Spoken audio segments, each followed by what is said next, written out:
Hi, this is Robert Scheer with another edition of Scheer Intelligence, where the intelligence goes to my guest. In this case, someone I've had before because he's becoming quite a prolific writer, Joel Whitney.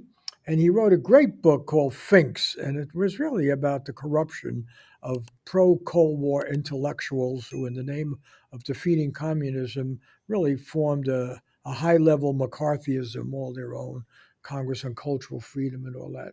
It's a classic work.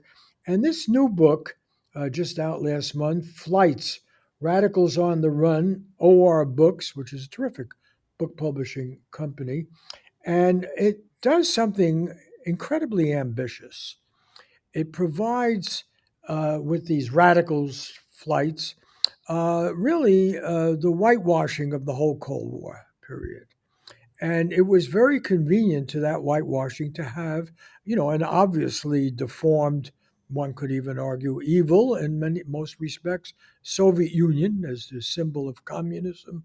And then it was easy to identify anyone who objected to the prevailing narrative in the United States about virtue versus evil by blasting anyone in the Western world, no matter their own political leanings, no matter their complex views, as being agents of this evil thing. And so and that included W.E.B. Du Bois, it included Angela Davis, it included Paul Robeson, and amazingly enough, it also included what somebody I consider to be one of the great novelists in English literature, Graham Greene. And Graham Greene wrote a number of really important books, which sort of had a common theme about the arrogance of American power, power and the glory, and Our Man in Havana, and his book about I forget all the different titles, but certainly The Quiet American stands out. And interesting, reading this book, which is marvelous book reading, not for its organization. I'm going to let you tell us what the big theme is, but each chapter is riveting. And and I thought I knew a lot about Graham Greene and the Quiet American. I'd gone to Vietnam, written about it. I even interviewed CIA guy Lansdale, Colonel Lansdale, General Lansdale, after, who figures prominently in it. But it comes to life here and how Hollywood captured the story, distorted it, and so forth. But I'm going to throw it back to you now. What do all these people have in common? And what do you mean by the title of this book, Flights, Radicals on the Run? Yeah. Well, first of all, happy to be back on the show. It's a pleasure to be here. I've spoken about a couple of these essays with you before when they first came out. Here in this book, we've collected them together at Aura Books, my publisher. And the title Flights and Radicals on the Run as the subtitle, it refers to exactly what you said. It's people trying to carve out their version of patriotism in the Cold War up to approaching the present. I guess we get up to um, the Obama administration in the Honduras, the last of the essays about Berta Cáceres in Honduras. We go from roughly around 1940 when Diego Rivera is chased basically out of Mexico City from Stalin's killers. He's been hiding Trotsky in his house, and the killers chase him. He goes to San Francisco to do one of his biggest murals. That's the earliest essay in the piece. And as I said, the most recent one is the death of Berta Cáceres by people trained by the United States over her protests of a dam. And at the same time, in her country, a probably U.S. sponsored coup unfolds, also chasing their legally elected president, Manuel Mel Zelaya, out of the country. So the way I'm looking at flights in this book is a little bit loose. One of it is like a way of framing the constant repression that anti-communists felt like they had to dole out to progressives, liberals, radicals, far left, whatever these folks identified themselves as. A lot of it starts, the earliest essays, it's the result of a Truman kind of pivot away from FDR's policies to try to be more realist in the Cold War, to try to, carve out this Washington consensus, which is now pivoting away from our allyship with the Soviet Union, which of course ended fascism in Europe and elsewhere. and put Japan on its heels. So these are essays that were written in different times. You mentioned my organizing principle. Generally, there's three sections in the book, and you mentioned some of the folks in the first section. It's Lorraine Hansberry, it's Graham Greene, it's Paul Robeson, who some people saw as an important forerunner to the civil rights movement. George and Mary Oppen are there, and Gabriel Garcia Marquez, the novelist who wrote 100 Years of Solitude and won the Nobel. In the middle section, we have people like Malcolm X. We have the Nobel laureate from Mexico, Octavio Paz, Diego Rivera, Angela Davis, and then, of course, Leonard Peltier, whose parole was just denied once again as he rots in prison or tries to get out of prison, depending on how you look at it. And then in the final section, there's really a meditation on American indigeneity. A lot of the characters are in Central America, and we go in some detail into the U.S. Dirty war that we sponsored in Guatemala and the after effects of a coup there. And then, of course, we pivot to Honduras. So the flights here are flights that are political persecution in some form or another. Um, in a way, you could think of it as 50 years or so of counter-revolution, 50 or 60 years or more of counter-revolution, massive amounts of funding to chase people, as I say, across borders, out of print, and in some cases, unfortunately, into an early grave. So you see this done through the CIA as one instrument, and then the FBI as another. And in the middle sections and at the end, you're seeing a lot of confessions of penetration. You're seeing people who penetrated Malcolm X's organization. You're seeing people who penetrated the American Indian movement. It was important to link these marginalized groups together for me because they were doing such incredible work. I mean, the thing that you sometimes hear is obviously socialism by definition doesn't work. And the answer to that implied in this book is, and stated in this book, if it doesn't work, why do you have to spend so much blood and treasure to stop it anywhere it seems to be working? Anywhere you have a good government or someone doing socialist activism or a Black Power movement or an American Indian movement fighting for its rights. Like if these nascent movements are by definition so wrong-headed and so unable to work, why do we spend so much money trying to stop them? Well, what you really are summarizing is the hidden history of America since the end of World War II. Actually, even begins in the 1930s in the Depression when we had the beginning of the civil rights movement and a strong labor movement, radical movement of one kind or another, challenging the mythology of America as a classless society, as an inevitable success story for everyone who wants to work hard, and a denial of class, a denial of an elite that had power, a capitalist elite, and so forth. And so anyone who really objected to that fairy tale or that narrative had to be whitewashed out or eliminated or excluded.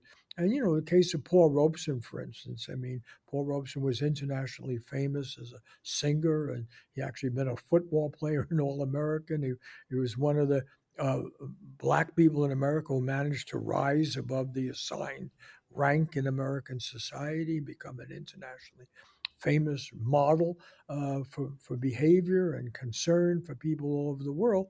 And they did to him what they did later to Muhammad Ali, what they, people who have real power, did to Martin Luther King, who was red baited to the point of his death, and we still know very little about his assassination.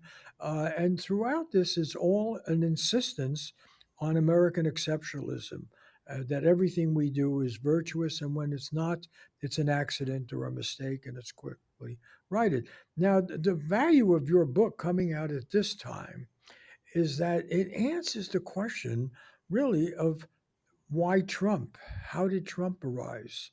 Why are we in this disarray now? Why are we worried? Why, I mean, now very respectable people who are apologists for the system are saying something they would have punished any writer for saying, which is that America is in profound crisis. The idea that America could be in crisis was always denied. And its virtue was always acclaimed, even when we had slavery, even when we had segregation, even when women couldn't vote until the 20th century. So, really, what this book is explaining is why we have a contrived history that now catches us by surprise. And I actually like you to start with W.E. Du Bois because here we have a situation today as we're taping this where Donald Trump spoke to black journalists and then attacked Kamala Harris for pretending to be black or bringing up black and so forth.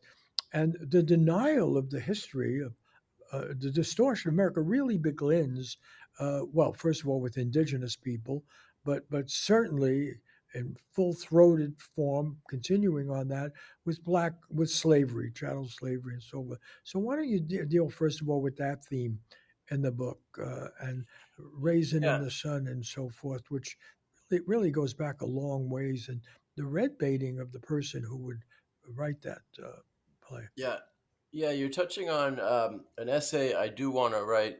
The long form version of my W.E.B. Du Bois essay is ready to go for the second collection of Flight's essays. But he appears as a character, as you point out in the Lorraine Hansberry piece first. It's the very first piece after our opening essay with the great Seymour Hersh um, in the little cheeky intro that I do. But Lorraine Hansberry came to New York after college. Her parents were the respectable kind of protesters trying to do work through real estate and through the NAACP. But they found that it all moved so slowly that her parents left for Mexico. And that's one of the repeat movements. It's one of the repeat flights. There's a lot of different layers of flights in each essay, in each section, and a lot of the characters move to Mexico to avoid American political repression. The Oppens do so as well in the first section, George and Mary Oppen, the poet. So Lorraine Hansberry's parents move to Mexico. She stays in Chicago for her youth, and then she does college a little bit also in the Midwest, and then comes back to New York, and she finds herself working at Paul Robeson and W.E.B. Du Bois's magazine Freedom. And Du Bois was her teacher and thought that she could also teach his classes when he wasn't available. It was Hansberry was Du Bois's young protege, but he started a peace movement, an anti-nuclear peace movement that was under suspicion. It was treated like a foreign agency, and he was persecuted by the government, and they had to only drop the case when Albert Einstein uh, threatened slash promised to testify as Du Bois's character witness, and only then did they sort of drop the case against Du Bois. But his reputation took severe damage. So when Hansberry knew him, he could barely afford to buy groceries, was how Imani Perry tells the story in her biography of Hansberry. And I should say, you know, I'm very much indebted to the biographers and the people whose books I'm basically reviewing. A lot of these are film reviews, sort of review essays with a new biography behind them. So I was looking for ways to write about these people that I admired. The Malcolm X essay is pegged to a side by side Malcolm X and MLK biography by Peniel Joseph, as well as a Netflix show. But for the stuff that you've seen on Du Bois and Lorraine Hansberry, that's mostly indebted to Imani Perry's book, Looking for Lorraine. And I should say that too. These came together as review essays in various outlets. And the Lorraine Hansberry story is just amazing because she was this young, you know, radical in the acceptable way, coming up when she did, appreciating everything that FDR did for, you know, public funding of the arts, for you know, black identity, sociology, and sort of record keeping in Chicago, writers' movements that it funded. And while she's watching this happen, she's seeing in real time the pushback, the McCarthyism that comes a little bit later, but that was always there in some form or another. Starts to take the name of anti-communism in the late 40s after the war, and it starts to affect her. Her dad dies, by the way, in Mexico And she sees like his attempt to do everything through respectability politics with a little bit of ambiguity after that. But what you should, I mean, what one has to remember is you're using that you're referring to these people, but frankly, I teach in a college, and our students know very little about any of these people. I mean, and Du Bois, for instance, he was the symbol of black respectability at one point, right? And the connection with Harvard and um, famous American intellectual, a black person, and coming from that background. And then how easy it was to destroy him Yeah, or attempt to. right. And he wouldn't allow himself to be totally obliterated. And it's interesting because this whole question of communism and American communism, that's the great taboo. And so it has to be presented as a total evil in every manifestation. But then you destroy American history or a large part of it. I mean, Du Bois was the most important black intellectual of his time and highly revered and so forth. He dies joining the Communist Party when he's 93 years old or something at the end of his life as a symbol. He says, "Screw you! You're going to red bait me? Okay, I'm going to be one here." And he finds actually a lot to flatter in Chinese communism and so forth. It's really amazing. Paul Robeson, who you've written about before, here was somebody who was held up as the perfect Negro. Oh, yes, he plays sports and football. Oh, he has an incredible operatic voice, and yes, and he can be an actor, and he's a great symbol. And then he dares to suggest that maybe America's building an empire after the war, and particularly around the whole Korean War, which was really aimed at China. Now we don't even think about it. What was the Korean War? What was really, once the Chinese communists had made their revolution, how are we going to get them now? Well, we'll get them through Korea or so forth. I.F. Stone actually wrote about that, a book called The Hidden History of the Korean War. Oh, he had his career destroyed over that. What you're really doing here, and the book is called Flights, Radicals on the Run, is you're bringing up the memory of these people who attempted with incredible success to shape American history in a way that was, uncomfortable to the emerging empire. But there's no doubt you cannot talk about the civil rights movement without talking about these people.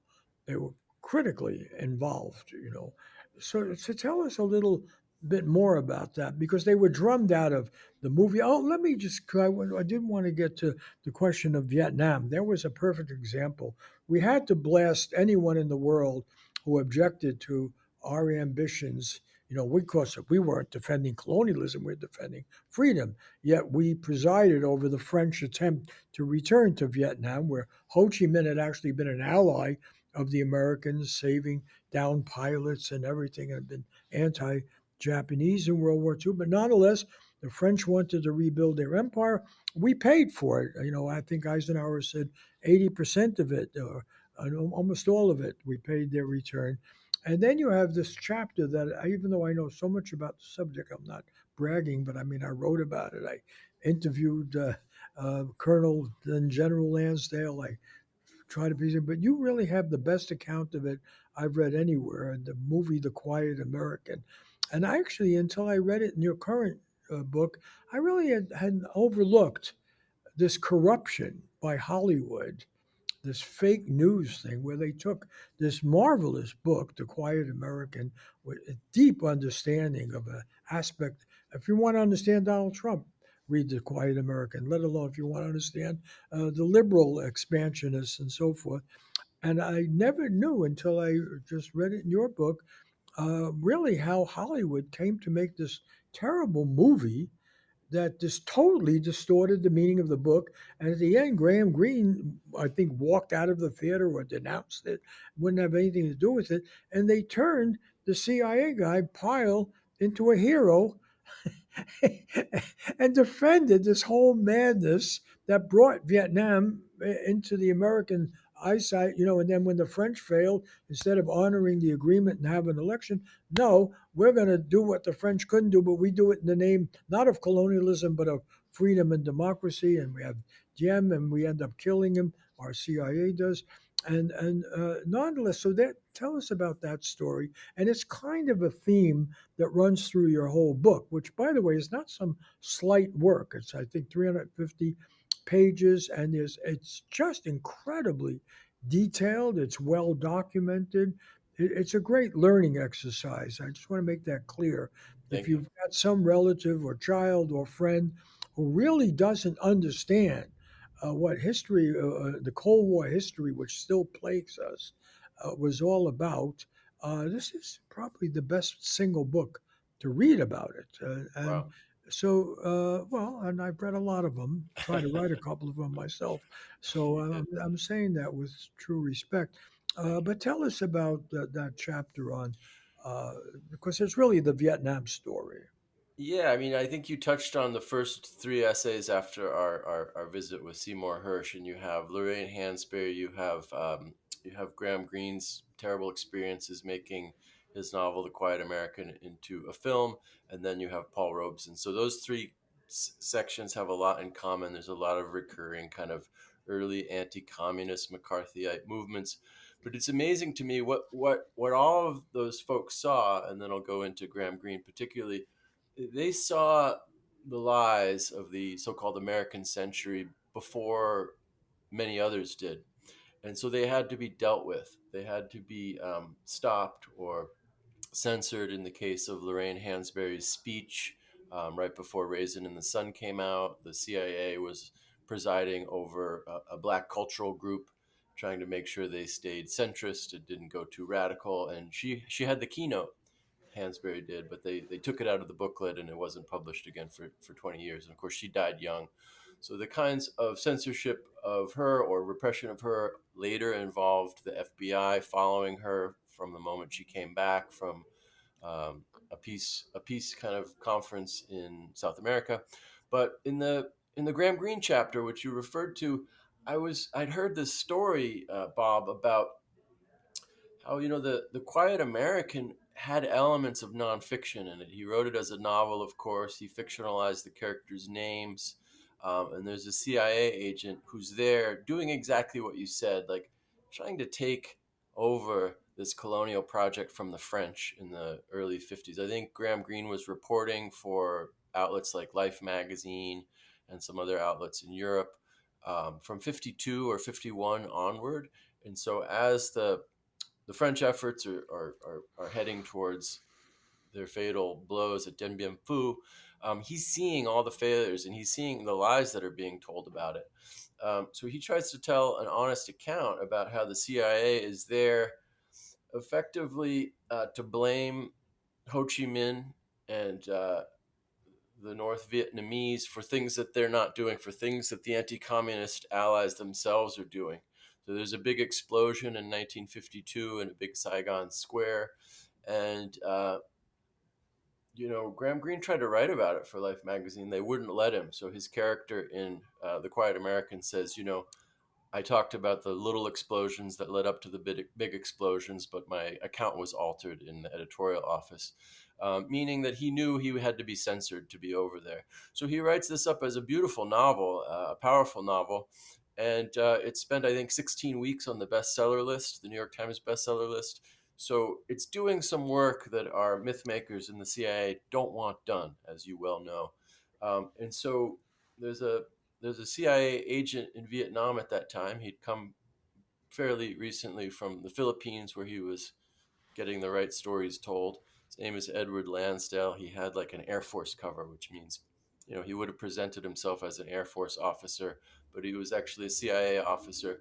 And so he gets himself, he gets himself attached to some interesting work, a lot of propaganda work, telling, different stories than the one Graham Greene wants to tell while he's there. But then when Graham Greene's novel comes out in 56, he and others despise it for the truthful account that it tells of what anti-communism actually does. So he gets himself attached to the filmmaker. It's going to be directed by Joseph Mankiewicz, who's pretty famous. His brother as well, pretty famous.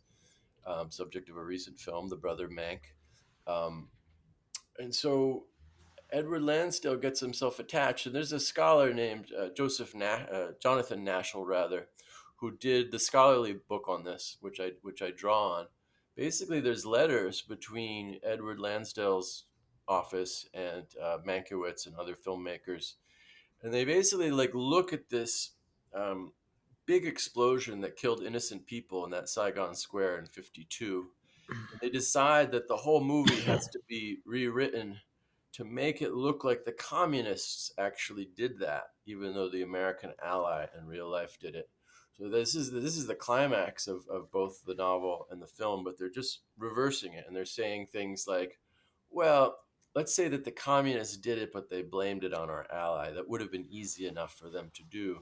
So this is a major coup, and it's also an early incident of Hollywood spooks getting their hands into the screenplays of would-be films and making sure they cleaned up the messaging for American audiences.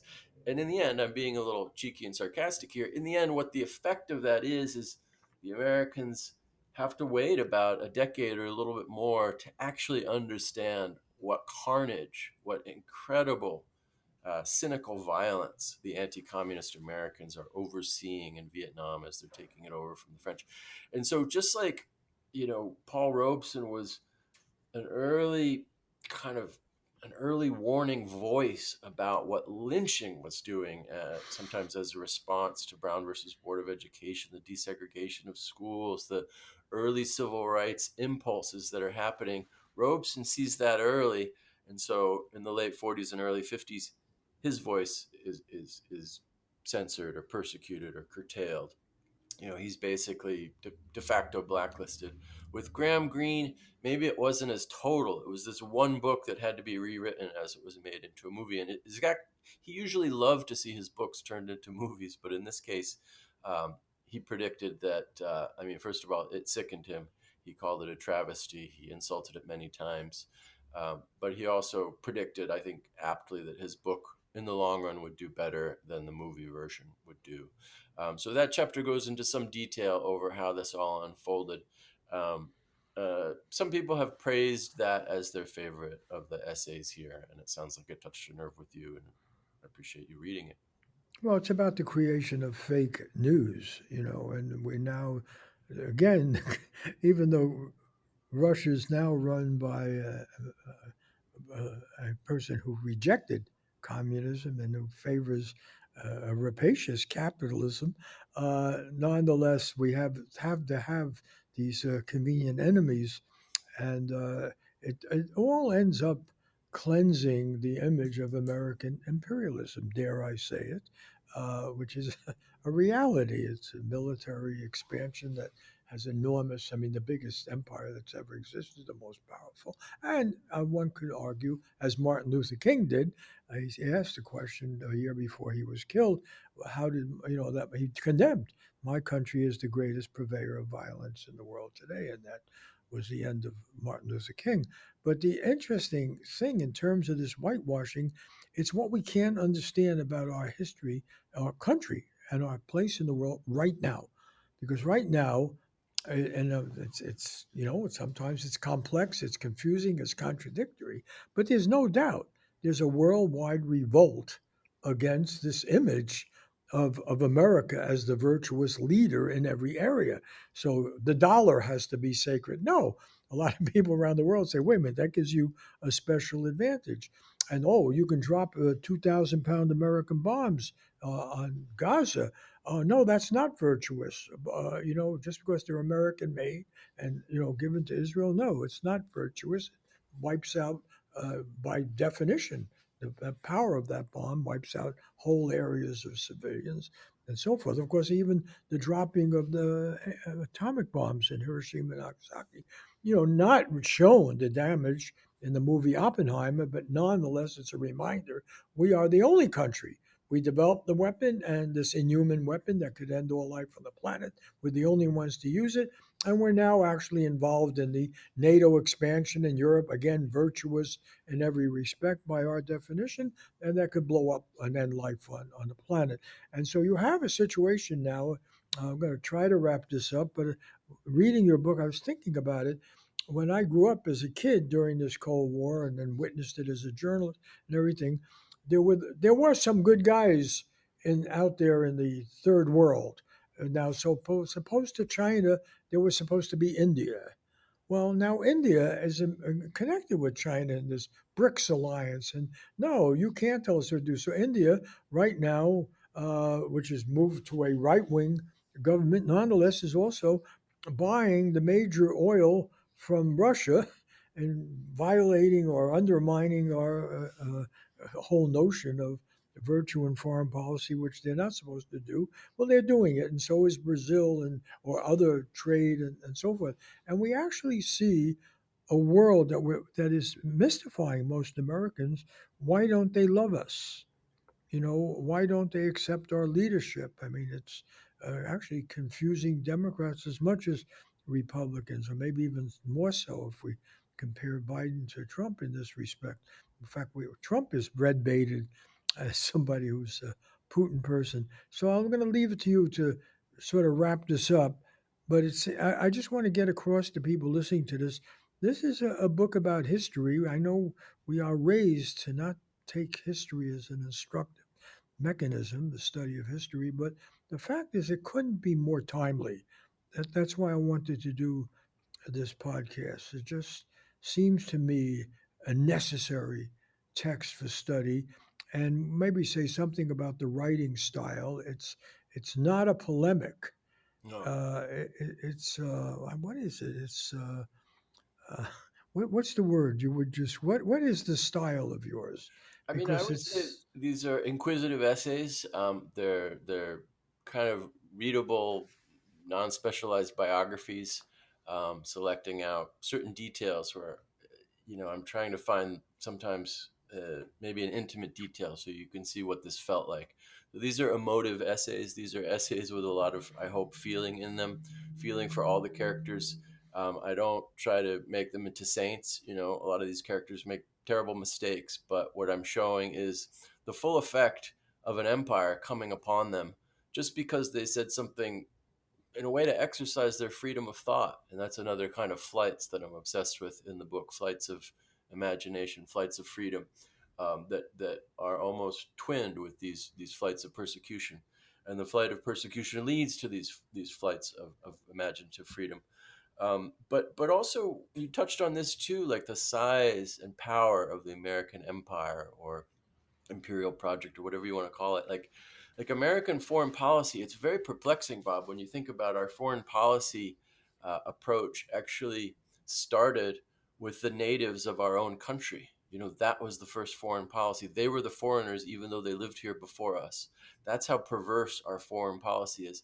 This is a meditation, an intimate meditation, I would say, on sovereignty and how it's the basic land based building block of democracy, and how the United States, more than any other country in any of our lifetimes, you have to probably go back to Rome to see as many violations of sovereignty as the United States has committed just in the past 50 or 60 years, let alone over all of its history. If you think about Black people being, kidnapped and dragged here for free labor and the free land that was stolen from Native Americans. So I was trying to do this kind of three-section book where I'm tying together these topics that are meditations on democracy, sovereignty, land, and how this building block, this sovereignty of the land, of the people of the land, is violated by American coups and by the very first interactions with the original Americans, the indigenous people. So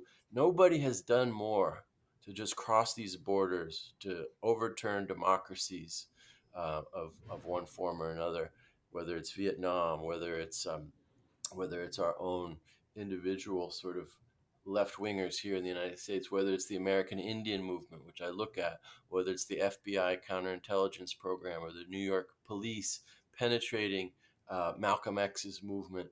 Like, this is all a meditation, an intimate meditation on violations of sovereignty and how you can't have democracy without sovereignty. what's really critical, if I throw in my own editorial note, is it's basically a denial of the right of other people to make their history. Correct. And that's really what Graham Greene understood. I want to pay tribute to Graham Greene here because I think his books are fantastic. I owe my whole a large part of my political awareness to reading Graham Greene, and whether it was about Cuba, whether it was about Mexico, whether it was about multinational corporations, and so forth. And what he understood was the danger of that particular arrogance about American exceptionalism. And the quiet American captures it perfectly. That Pyle could go in there and he's going to find the third way.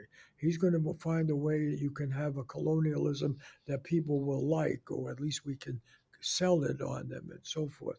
And it's always, we don't torture people, we interrogate them. It almost sounds like a civilizing movement. And you see it just playing out all over the world for all those years. And suddenly the mask is off, and your book takes that mask off about this whole post-war period. You say essays, but there's a theme to this thing, and that this is not just that we didn't have adults watching the store, and that reckless. That's one view. Oh, they bulls in a china shop or whatever. No, that's not it. This is really the arrogance of American exceptionalism, and it's really what it is. They know what they're doing. It's a cover for basically the rape of the world. It's a cover for making the world conform to your needs and your power, and not even the all Americans. It's the power of an elite in that country who benefits from the system. I'm going to end it on that. I'm not going to say you necessarily endorse that view, but reading the book, I can't think of it's just somehow the style of writing, which is very powerful and written very often like you're reading fiction, except it's true and it's well documented. So this is not some conspiracy theory or something. No, it's laying out the history we were denied. It's like Howard Zinn, but more like a novel that Howard Zinn would written based on reality. And I want to thank you for doing it. And I really liked your other book, Fink and Fink's, and then I think the two should be read together. I want to thank Christopher Ho at KCRW, the very good NPR station in Santa Monica, for uh, producing these, along with Laura Kondarajian, posting them on the station's podcast site. Joshua Scheer, our executive producer, for realizing your book was out, saying we got to get this guy again. Diego Ramos for writing the introductions. Max Jones for putting up the video. I want to thank the JKW Foundation in memory of Gene Stein, a terrific independent writer who saw through a lot of the illusions of empire, for giving some funding, and Integrity Media Foundation for supplying critical support to being able to do this kind of work in the interest of diversity and questioning in a free press. See you next week with another edition of Scheer Intelligence.